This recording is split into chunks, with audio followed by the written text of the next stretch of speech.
महादेव का अपनी पत्नी के लिए प्यार।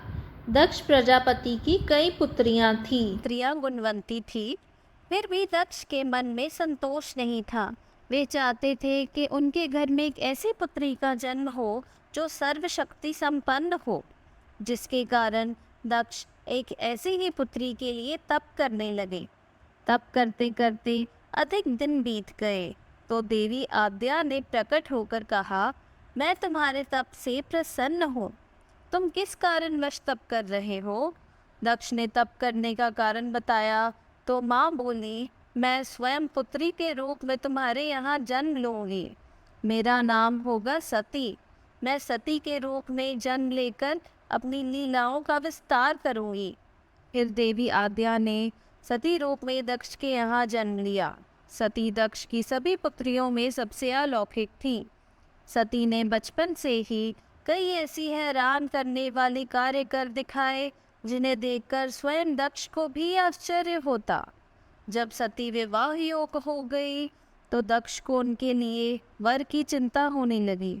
उन्होंने ब्रह्मा जी से इस विषय में परामर्श भी किया। ब्रह्मा जी ने कहा, सती आद्या का अवतार है। आद्या यानी आदि शक्ति और शिव आदि पुरुष हैं। इसीलिए सती के विवाह के लिए शिव ही योग्य और उचित वर है। दक्ष ने ब्रह्मा जी की बात मानकर सती का विवाह भगवान शिव के साथ कर दिया। सती कैलाश में जाकर भगवान शिव के साथ रहने लगी। भगवान शिव दक्ष के दामाद थे, किंतु एक ऐसी घटना घटित हो गई जिसके कारण दक्ष के हृदय में भगवान शिव के प्रति बैर और विरोध भाव पैदा हो गया। एक बार देवलोक में ब्रह्मा ने धर्म के चर्चा के लिए एक सभा का आयोजन किया था। सभी बड़े बड़े देवता सभा में इकट्ठे हुए। भगवान शिव भी इस सभा में बैठे थे। सभा में दक्ष का आगमन हुआ।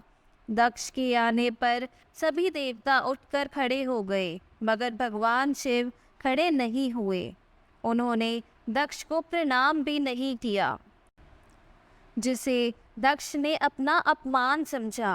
केवल यही नहीं, उनके हृदय में भगवान शिव के लिए जलन की आग भी जल उठी। वे उनसे बदला लेने के लिए समय और अवसर का इंतजार करने लगे। एक बार सती और शिव कैलाश पर्वत पर बैठे हुए थे। उसी समय आकाश मार्ग से कई विमान जाते हुए दिखाई दिए। सती ने उन विमानों को देखकर भगवान शिव से पूछा, प्रभु, ये सभी विमान किसके हैं और कहाँ जा रहे हैं? भगवान शंकर ने उत्तर दिया, आपके पिता ने बहुत बड़े यज्ञ का आयोजन किया है। समस्त देवता इन विमानों में बैठकर उसी यज्ञ में शामिल होने के लिए जा रहे हैं। इस पर सती ने दूसरा प्रश्न किया कि क्या मेरे पिता ने आपको यज्ञ के लिए नहीं बुलाया? भगवान शंकर ने उत्तर दिया, आपके पिता मुझसे बैर रखते हैं, फिर वे मुझे क्यों बुलाने लगे?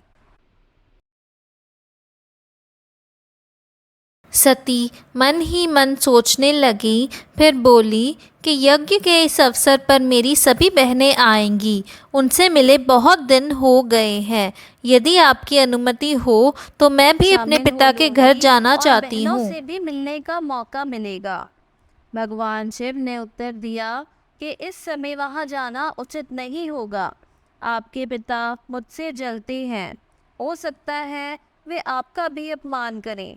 बिना बुलाए किसी के घर जाना उचित नहीं होता।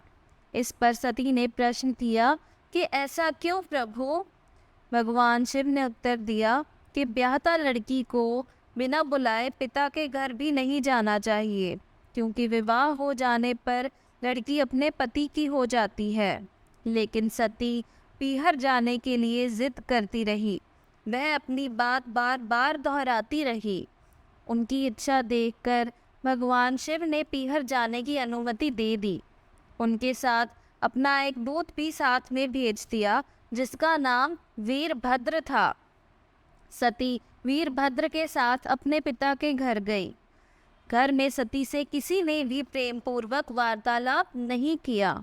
दक्ष ने उन्हें देखकर कहा, तुम क्या यहाँ मेरा अपमान कराने आई हो? अपनी बहनों को तो देखो, वे किस प्रकार अलग अलग और सुंदर वस्त्रों में हैं।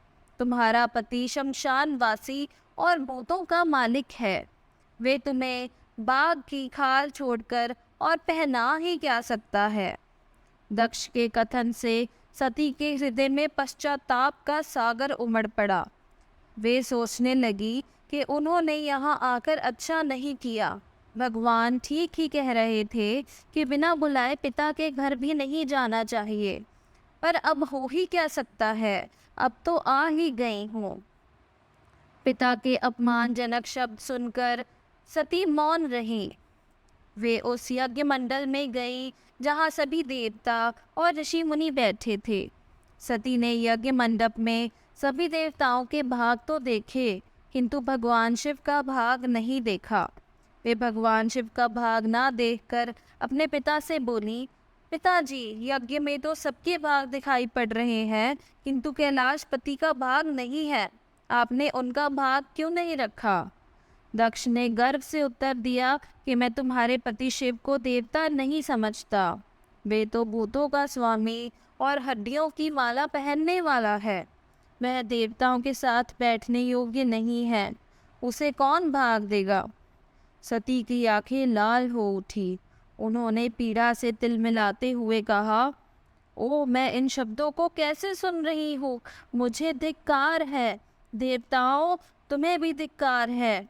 तुम भी उनके कैलाशपति के लिए इन शब्दों को कैसे सुन रहे हो, जो मंगल के प्रतीक हैं और जो क्षण में सारी सृष्टि को नष्ट कर सकते हैं। वे मेरे स्वामी हैं। पृथ्वी सुनो, आकाश सुनो और देवताओं, तुम भी सुनो। मेरे पिता ने मेरे स्वामी का अपमान किया है। मैं अब एक क्षण भी जीवित रहना नहीं चाहती। सती अपने कथन को समाप्त करते हुए आग में कूद पड़ी। जलती हुई आहुतियों के साथ उनका शरीर भी जलने लगा। खलबली पैदा हो गई। हाहाकार मच गया। देवता उठकर खड़े हो गए। वीरभद्र क्रोध से कांप उठे। वे उछल उछल कर यज्ञ का विध्वंस करने लगे।